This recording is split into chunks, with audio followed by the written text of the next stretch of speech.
அப்பொழுது அந்த ஸ்திரீ, யாரு? அந்த சமாரியா ஸ்திரீ குடத்தை வைத்து விட்டு, எந்த நோக்கத்துக்காக அந்த அம்மா வந்தாங்களோ அதை செய்யல. அப்போ அவங்க எதுக்காக வந்தாங்க?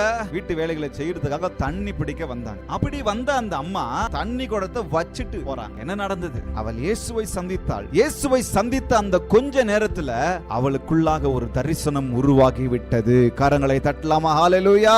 Vision created. ஏன் வச்சிட்டு போனாங்க? வந்த நோக்கம் வேற, வந்த வேலை வேற. ஆனா அதை விட மேலான உன்னத வேலை அவளுக்குள்ளாக இருக்கிறது.